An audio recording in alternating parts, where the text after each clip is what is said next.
今天我要给你们讲一句别人不敢讲的实话，你身边有些人可能根本就不是人，这可不是我在瞎说，佛法讲得很清楚，这宇宙万物之间有6道轮回，有的人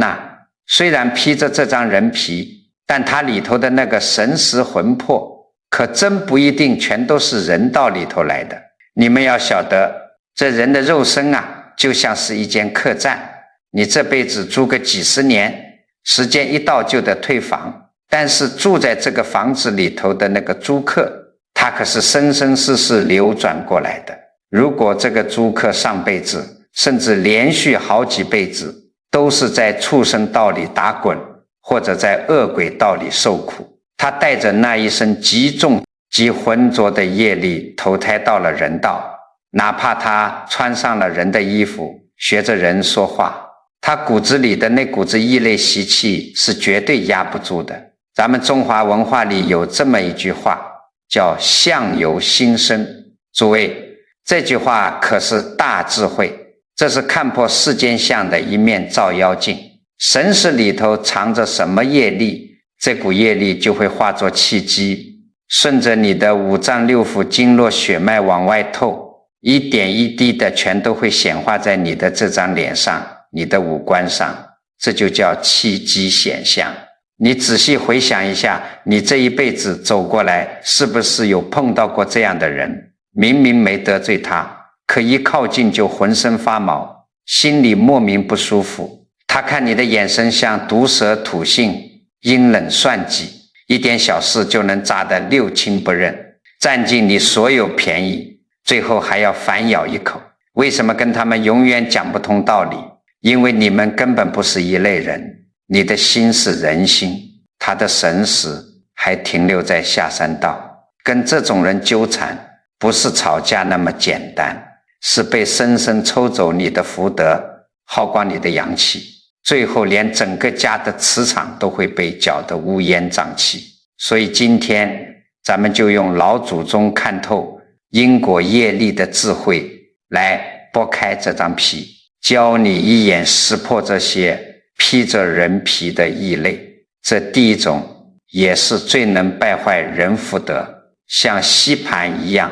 专门吸干身边人精气神的一种面相，就是长着一副恶鬼相的人。你们看看身边有没有那种人，嘴唇薄得像2片锋利的纸片，不仅薄，说话的时候嘴角还是常常歪在一边的，皮笑肉不笑，甚至有的人说话时嘴唇一翻一动，却只见一张皮不见肉，这在我们老祖宗的面相学里叫做薄唇歪嘴。表面上看这只是长相磕碜点罢了，但你要是懂得看气机，就会发现这种面相背后透出的正是恶鬼道的神识投胎。恶鬼道是个什么境界？那是贪欲极重，永远无法满足的地方。恶鬼长什么样？肚皮大得像座山，永远饥肠辘辘，可喉咙却细得像根针，看到好吃的他吞不下去，永远处在极度的饥渴极度煎熬当中。这种神识如果仗着过去的一点微末福报，转身到了人道，披上了人皮，他骨子里的那个贪欲的业力是除不掉的，全都会显化在他的面部轮廓和嘴巴上。你想想看，这样的人在平时生活里是个什么德行？第一，极其刻薄，口业极重，他那2片薄薄的嘴唇一开一合，说出来的全都是伤人的刀子，挑拨离间，无中生有，逢人便说闲话。第二，永远不知足，贪心极重，你借给他10次钱，帮了他100次忙，他觉得理所当然。哪天你稍微有一次没帮衬到，他立刻翻脸不认人，反咬你一口，把你当成几辈子的仇人。碰到这种人，你千万别想着去讲道理，去感化他，你感化不了的。他的神识是个无底洞，你填不满。关于这一点，咱们唐朝的那位大功臣郭子仪，那是看得透透彻彻。郭子仪是谁呀？那是平定安史之乱、力挽狂澜的大元帅。他这个人平时大大咧咧，心胸极其开阔，不管多大的官员、多尊贵的客人来拜访，郭子仪都不避讳，家里的女眷、小妾、丫鬟都在旁边端茶倒水，大家有说有笑，极其随和。可是有一天，门房通报说有个叫卢杞的芝麻小官要来拜见郭子仪，一听这个名字，脸色大变，立刻下令把家里所有的女眷，从夫人到丫鬟，通通赶到后院去，大门紧闭，绝对不许出来看一眼。郭子仪还严厉地警告他们，谁要是敢偷看、敢笑出声，家法严惩。安排妥当之后，郭子仪自己端端正正地穿好朝服，正襟危坐，极其恭敬地去接待这个不起眼的小官。等卢杞寒暄完走了以后，家里人都不理解啊。夫人跑出来问，老爷，您这么大的功臣，平时见亲王宰相都没这么拘谨过，怎么见个又穷又丑的小官，反而把我们全都藏起来了？郭子仪叹了口气，说出了一段极其透彻的因果道理。他说，这个卢杞啊，面色发蓝，嘴唇极薄，双眼冒着阴毒的光，长得就像个活生生的恶鬼。这根本不是常人，这是恶鬼道里的恶鬼，带着极重的业力转世啊。这种人心思极其狭隘，一点就炸，报复心极强。你们这些妇道人家平时看惯了周正的人，要是刚才在场，看到他那副鬼样子，万一忍不住笑出声来，那就闯下滔天大祸了。他必定会把这笔账死死记在心里，将来这种阴毒的人一旦得了势，必定会疯狂报复。咱们国家可是要满门抄斩的啊！后来怎么样？历史完全印证了郭子仪的眼光。这个卢杞后来靠着逢迎拍马，不择手段，真的爬上了宰相的高位。他一掌权，凶相毕露，就把当初凡是多看了他一眼，对他有过一丝一毫怠慢，甚至只是没怎么奉承他的大臣，全都找借口陷害，杀的杀，贬的贬，把满朝忠良坑害的血流成河。唯独郭子仪一家，因为当初给足了他面子，没有戳穿他的痛处，没结下这个恶缘，最终保全了一家老少的性命。诸位啊，你看郭子仪这是何等的大智慧，他一眼就看穿了卢杞那张人皮底下的恶鬼神识。这就是我告诉你们的，碰到这种人，你千万别去招惹他，更别去跟他争个高低对错，他那个恶鬼的业力在身上，容不得半点吃亏。你赢了他一句，他能惦记你一辈子。你想想看，如果你做生意找了这么个合伙人，他嘴上说的天花乱坠，可一见到真金白银的利益，他恨不得把你连皮带骨头都吞下去。如果你的亲戚里有这种人，整天跑到你家来哭穷占便宜，你给了他大米白面，他转身出门还要到处败坏你的名声，说你的东西不好，这就是嘴上的业障啊，口角歪斜，说明这个人心里头不正，气机是偏的，看世界全都是歪理，薄唇如子，说明他情义缘薄，刻薄寡恩。他那一团神识就像是个干瘪的吸盘，永远都在索取。你拿自己辛苦修来的福报，拿你的善心去填它，非但填不满，还会把你家里的正气全都抽干。所以看清了这种面相，敬而远之，平时点点头，绝不深交，更不产生利益牵扯。这就是保命护家的大法门，这就是不给自己造恶缘。这是第一种带着恶鬼道习气的神识，像个无底洞一样贪得无厌。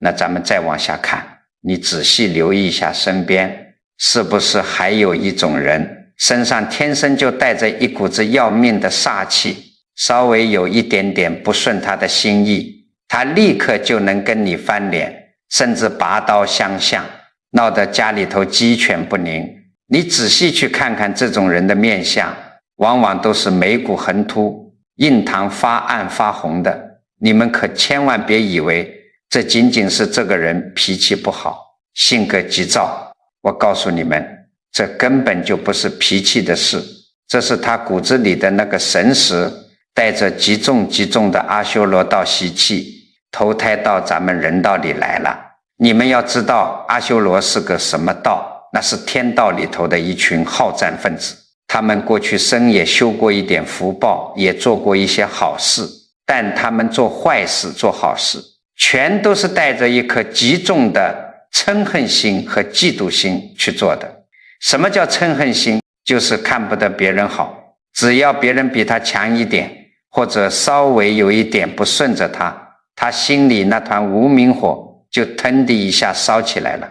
非得跟你拼个鱼死网破不可。这种阿修罗的神识一旦投胎做了人，他那股子常年斗争的业力全聚在面相的中庭，尤其是眉骨和印堂上，眉骨往外凸，像2道山脊一样横在眼睛上面，说明这个人自我极度膨胀，傲慢到了极点，宁折不弯，绝不低头。印堂这个地方如果经常发暗带煞，或者隐隐透着一股赤红色的痕气，说明他无时无刻不在防备着别人，随时准备攻击。你们要晓得，在这个世间这种人其实特别多。你回想看看你家里的亲戚，或者你以前单位里的同事，平时看着好像也干活，也挺卖力，可就是那个脾气活脱脱一个一点就着的火药桶。你跟他说句话，稍微有个字没用对，或者一个眼神没照顾到他，那个极其脆弱的自尊心，他立刻就翻脸。在饭桌上，可能前一秒大家还高高兴兴的，下一秒他就因为一句无关痛痒的玩笑话，把桌子给你掀了，指着你的鼻子破口大骂，六亲不认。还有一种更可怕的状况，这种人就算发善心做善事，他也能做出一股子杀气来。比如他帮你提个东西，或者家里遇到困难他出点力，他嘴里绝对没好话，一边帮你一边骂骂咧咧，好像全天下人都欠他800吊钱似的。如果你不顺着他的意思，不按照他规定的方式去接受这个帮助，好家伙，他能把你当成十恶不赦的仇人来恨。他帮你根本不是因为心底里生出了慈悲，而是为了证明他比你强，他要享受那种高高在上掌控你压倒你的感觉。你们要知道，阿修罗道的习气核心就是一个字，斗。他活在这个世界上不是来踏踏实实过日子的，他是来找人打架的。他的气机永远是往上冲的，永远是逆着来的。不懂得什么是包容，什么是退让。你要是不幸跟这种人结了夫妻，那这辈子可有的受了。3天一小吵，5天一大吵，家里的大门小门天天被摔得震天响，家里的锅碗瓢盆隔3差5就得换一套。为什么会这样？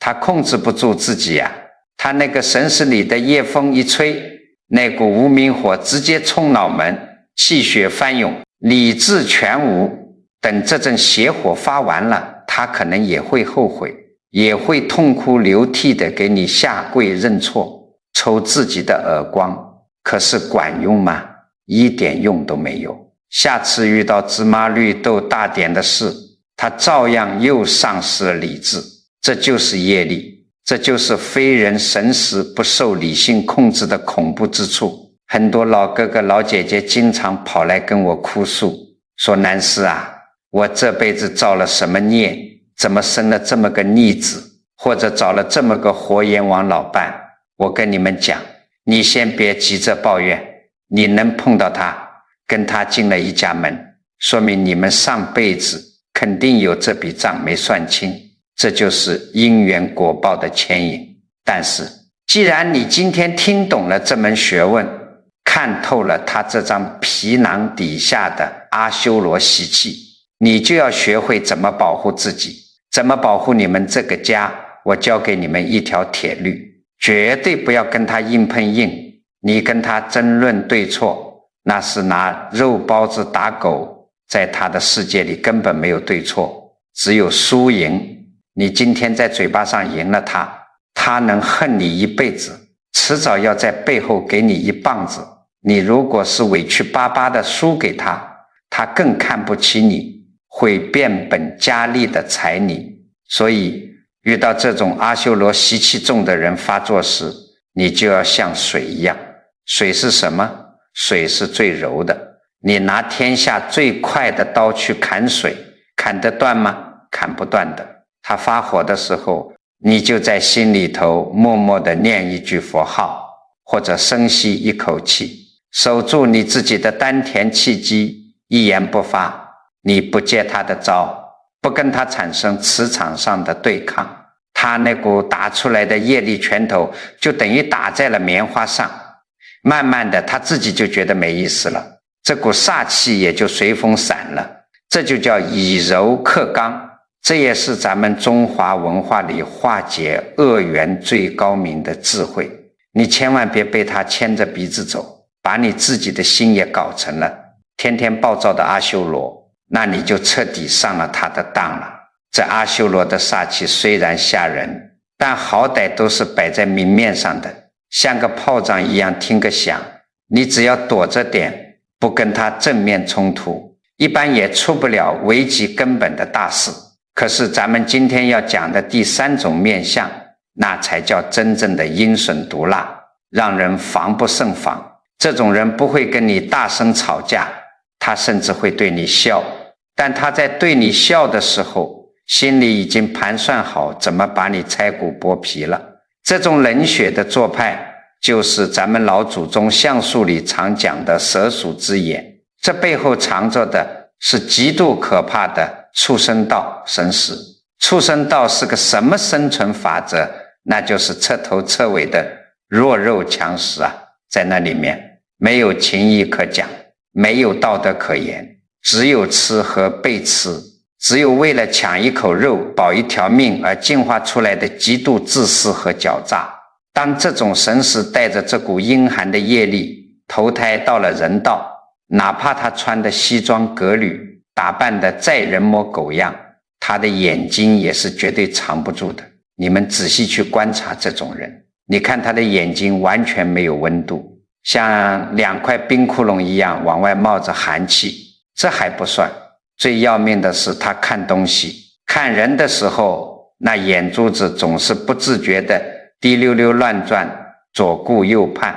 咱们老百姓常说一句骂人的话，叫贼眉鼠眼，其实说的就是这股子气机。他跟你说话的时候，眼光从来不肯正正当当的看着你，总是犹豫不定，或者从眼角底下偷偷的瞥你，像毒蛇吐信子一样在暗中估量你。这种眼神透出来的全都是算计。我告诉你们，不管他嘴上说的多好听，平时在亲戚朋友面前表现得多亲热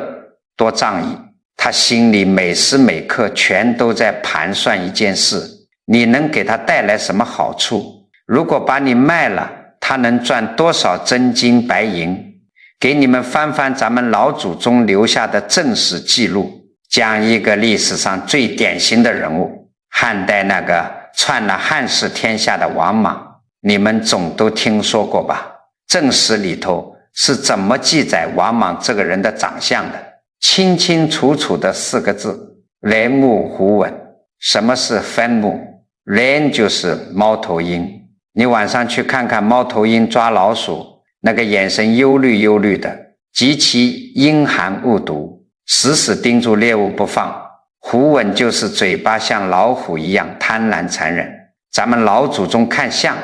这就是极其典型的畜生道神识划线的人相啊！你看看王莽这辈子是怎么做事的，那就是把畜生道里那种最高级的狡猾伪装给发挥到了极致。他一上来装得比谁都好，比谁都仁义孝顺啊，把满朝文武和全天下的人都给骗了。他大把大把地撒钱做善事，天天做出一副圣贤的模样。毒蛇在咬人之前从来都是安安静静盘在那里的，绝对不会弄出一点声响让你防备。可一旦到了关键时刻，牵扯到他自己的权利利益，牵扯到他能不能篡位当皇帝，他那个冷血的本质就彻底暴露无遗了。为了保住他那点假仁假义的名声，为了扫清他往上爬的障碍，王莽连自己的亲生骨肉都能毫不犹豫地下毒手。他的3个亲生儿子就因为稍微有点碍着他的事，或者犯了点小错，影响了他那个完美的圣人伪装，硬生生被他逼死了。老话讲虎毒还不食子呢，为什么他能下得了这种丧尽天良的狠手？因为他那个躯壳里装的根本就不是人的灵魂，他没有人的伦理，没有人的亲情底线，他的一切行为逻辑全都是野兽的本能。谁威胁到我，我就咬死谁，哪怕是亲生的骨肉也不例外。这就是畜生到神时投胎做人的可怕之处，极度的冰冷，极度的无情。你想想看，连亲生儿子都能坑。要是你们在平时的生活里碰到这种人，他能对你们讲感情吗？他能讲良心吗？他今天对你好，对你点头哈腰，那是看到你这块骨头上还有肉可以啃的。明天你落难了，你没利用价值了，或者他找到了更大的靠山，他绝对是第一个冲上来踩你一脚，把你推下悬崖的人。很多老朋友经常痛哭流涕地跟我说，南师啊，我借给朋友的养老钱全被骗光了，那人跑路了。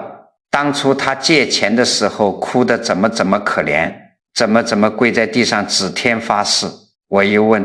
你现在静下心来仔细回想一下那个人平时的眼神，十有八九眼神飘忽不定，不敢正视你的眼睛，眼角深处就透着一股子阴气。你当时被他嘴上的好话给蒙蔽了，根本没看到他那副人皮底下的毒蛇相。所以啊，诸位要记住，在这个世间行走，看人千万不要只看他嘴上怎么说，不要只看他过节的时候送了你2斤水果，提了2箱牛奶，更不要听他发什么毒誓。你要看他的眼底，到底有没有那股人情味，有没有那股正大光明的阳刚之气。遇到这种眼神阴寒、透着邪气的人，咱们惹不起，躲得起，绝对不要跟他有任何钱财上的往来，绝对不要把自己的家底子亮给他看，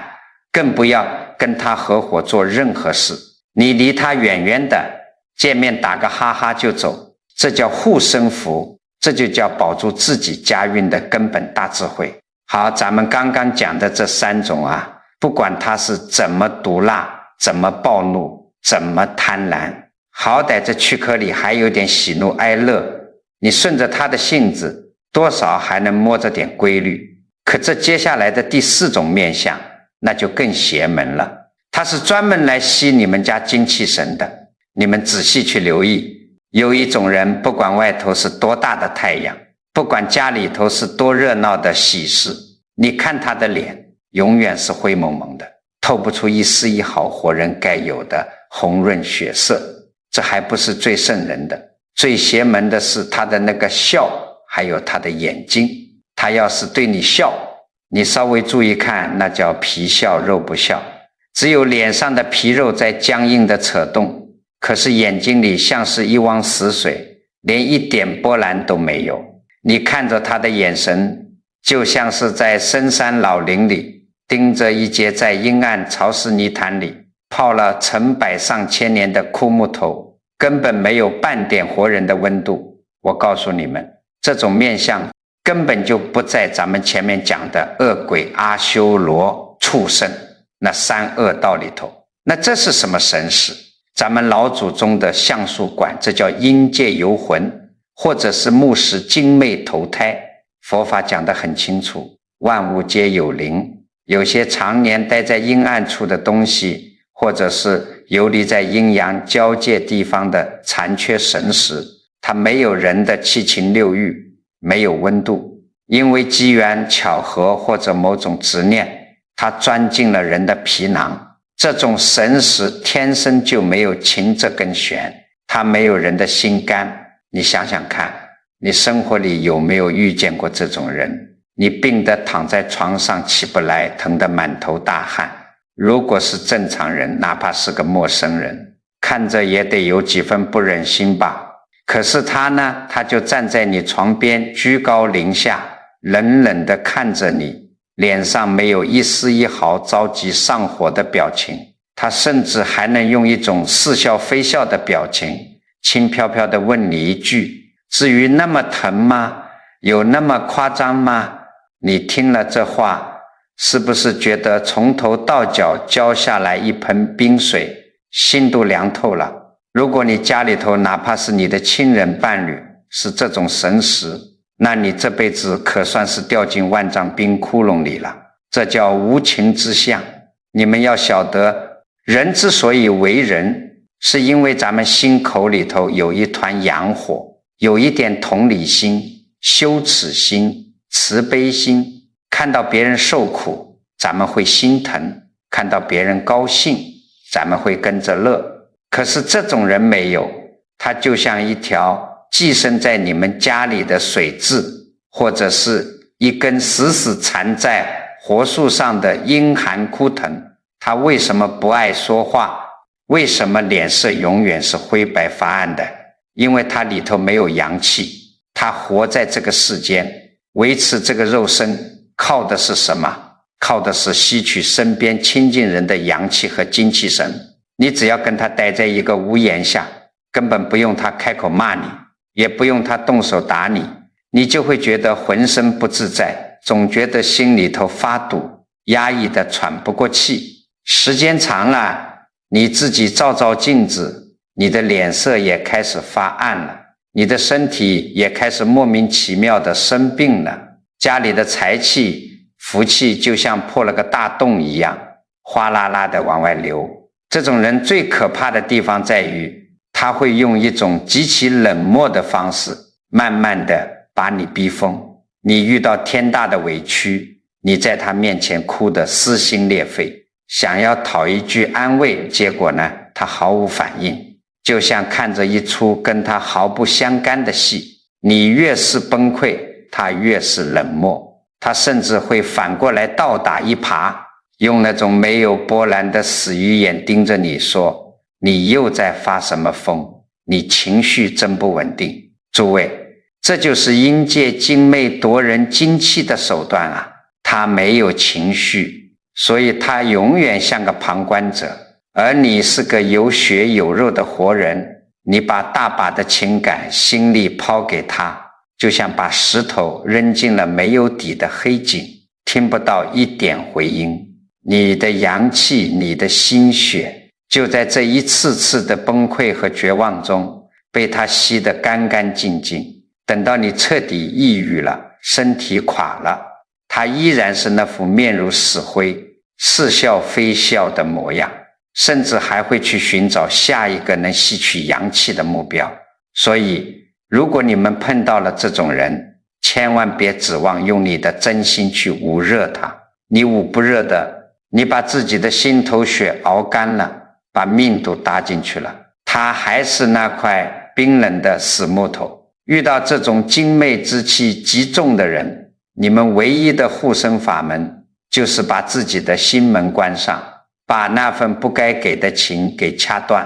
只要你不动心，只要你不在乎他的冷漠，他那股阴寒之气就侵入不了你的神识，他就吸不走你的精气神。讲到这里，这四种非人的面相这4张透着异类业力的皮囊，我已经给你们扒得干干净净。你们听到这儿，心里头肯定在打鼓，肯定在想，南师啊，既然他们这么可怕，那咱们这辈子怎么偏偏就遇上他们了呢？茫茫人海，为什么有的人还偏偏投身到咱们家里，成了咱们的伴侣，成了咱们的骨肉呢？这背后的因果账到底是怎么牵扯的？你们要晓得，这世间哪有无缘无故的相遇啊？你以为在大街上随便撞见一个人，或者别人给你介绍个对象，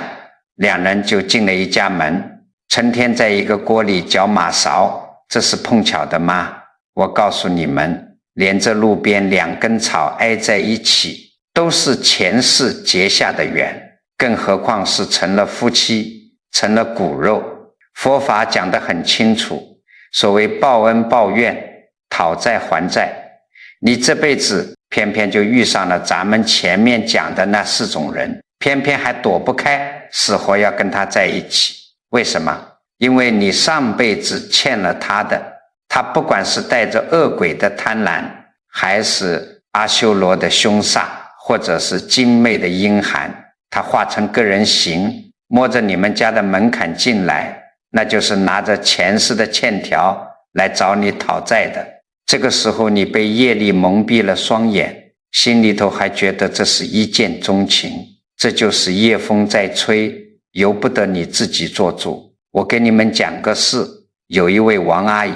平时心肠极好，前几年她闺女谈了个对象，把小伙子领回家吃饭。王阿姨打眼一看这小伙子，心里头就咯噔一下。为什么？这人长得倒不缺胳膊少腿，可是满脸面无血色，透着一股子灰暗。最要命的是他看人的眼神似笑非笑，这不就是咱们前面讲的那种带着极重阴寒之气的目视精魅之相吗？王阿姨心里有数，这人身上没有温度，是个专门吸人阳气的无底洞。可闺女当时被迷住了心窍，非她不嫁，9头牛都拉不回来。王阿姨没有像世俗的那些老太太一样一哭二闹三上吊去跟闺女死磕，她懂得因缘果报，知道这段债要是不还，强行拆散了，将来只怕惹出更大的祸端。于是她没拦着，顺其自然让他们结了婚。可是结婚以后不出半年，问题就完完全全显露出来了。这女婿在家里活脱脱就像一截冰冷的枯木，闺女在外头受了委屈回来跟他倾诉，他毫无反应，连眼皮都不抬一下。闺女生病发烧躺在床上，他能自顾自地坐在旁边看电视，连口热水都不给倒。不仅如此，只要他一回家，家里那股子气机就变得极其压抑，让人喘不过气来。闺女原本是个活蹦乱跳、脸色红润的本分丫头，没出几个月，气血越来越虚无之化火，心气耗散，整个人就像一朵被抽干了水分的枯花，面色变成了黄土色，家里的运气也跟着一落千丈，丢三落四，破财倒霉，没一件顺心的事。这个时候闺女受不了了，跑回娘家，抱着王阿姨痛哭，问自己到底做错了什么，为什么对方心硬得像块石头。王阿姨摸着闺女的头，语重心长地说了一段极有智慧的话，你们都给我竖起耳朵听好了，这也是教给你们的护身大法。王阿姨说，孩子，不是一家人不进一家门，你遇上他是你前世欠了他的恩怨，这辈子得还。可是咱们还账，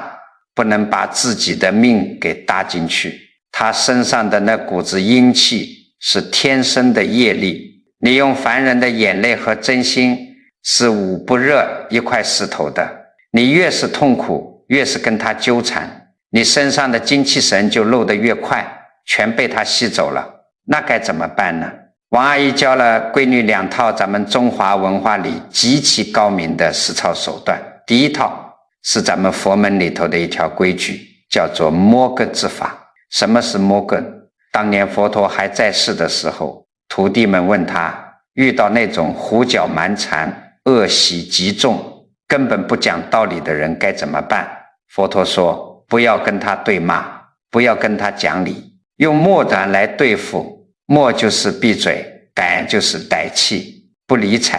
王阿姨跟闺女说，从今天起回去以后，她冷着脸随她去，她说话夹枪带棒，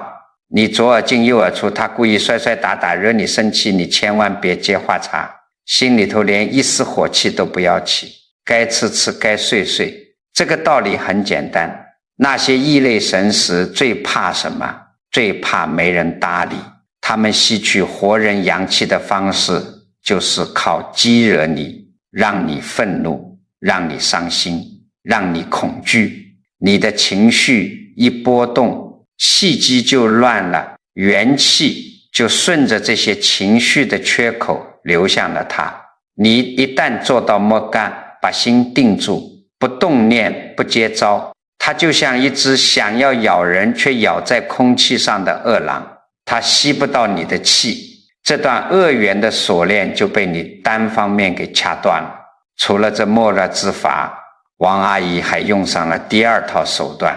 那就是咱们易经里头阳气护体的大学问。你们要晓得，那些神识阴暗的人骨子里最怕的就是浩然正气和纯阳之气。王阿姨让闺女把家里彻彻底底打扫了一遍，把那些阴暗角落的杂物全扔了，白天只要出太阳，就把窗帘全部拉开，让大太阳独独地晒进屋子里，保持通风透气。更要紧的是，王阿姨自己天天在家里端身正坐，心存善念，诵经祈福，回向给他们这个小家，帮着闺女把心底里的那股光明磊落的正气给重新养起来。这两招一用上，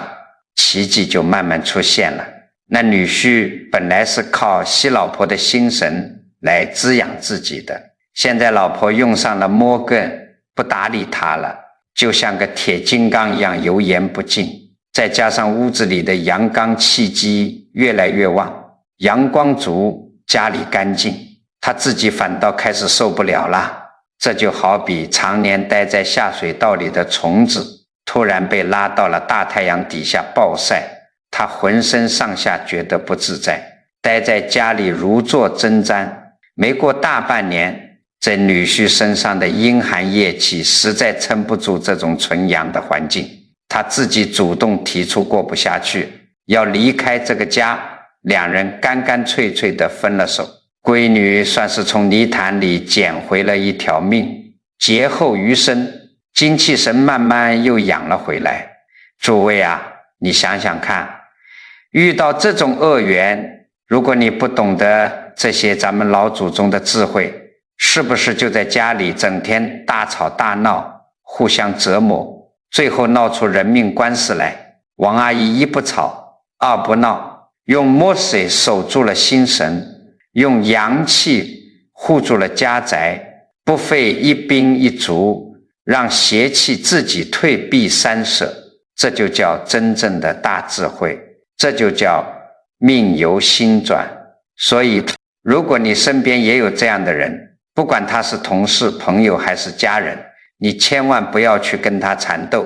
你守好你自己的心，把自己的生活过得敞亮干净，把你的阳气养足了，那些阴暗的东西自然而然就会从你的生命里脱落出去。讲到这里，咱们今天该破的迷障破了，该教的救命法门也教了，可是最后我还得再多唠叨几句。咱们老祖宗的这门学问讲究的是万法唯心造，如果你们只把这些当成看面相的方术，甚至跑出去拿着放大镜天天盯着别人的脸找毛病，那就完全走偏了，把大道走成了小术。你看破了别人是为了护住自己不造恶缘，但你更要反过来看自己，这才是真正的修行。我告诉你们，真正的看相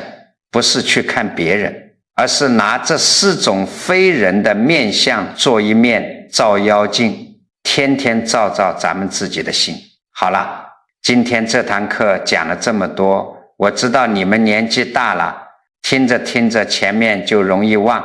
来，我这就再给你们啰嗦最后一遍，这4个保命的私人底线，你们打死也要印在脑子里。第一，碰到薄唇如纸、口角歪斜的人，你们要晓得，这是恶鬼神识，对付这种人绝不深交，绝不借钱，绝不合伙。他的贪欲是个无底洞，你填不满的，离他远点，防着他的口业，伤你家的和气。第二，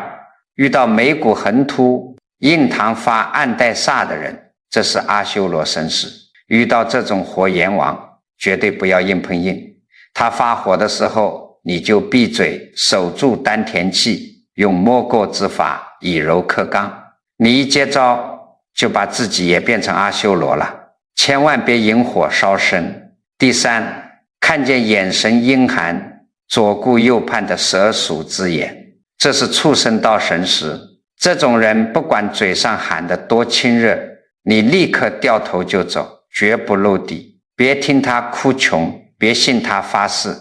这种人随时准备为了利益咬你一口，躲得越远越好。第四，遇上面无血色、似笑非笑的牧师精媚之相，这种人专门吸阳气，你必须切断毫无意义的同情心，冷处理，把家里的阳气升旺起来，大白天的拉开窗帘晒太阳，屋子打扫得干干净净，让他自己待不下去，主动离开。但你们要晓得，佛法里讲得很清楚，一念嗔心起，百万障门开。如果你天天贪小便宜，发大脾气，你自己的面相也会慢慢长出恶鬼和修罗的阴暗气机。想要儿女孝顺，晚年安康，得把自己的心摆正，心正了，脸色就红润，相由心转，福由心生。好，今天把这些人皮底下的秘密8个金光，是盼着大家少遭罪。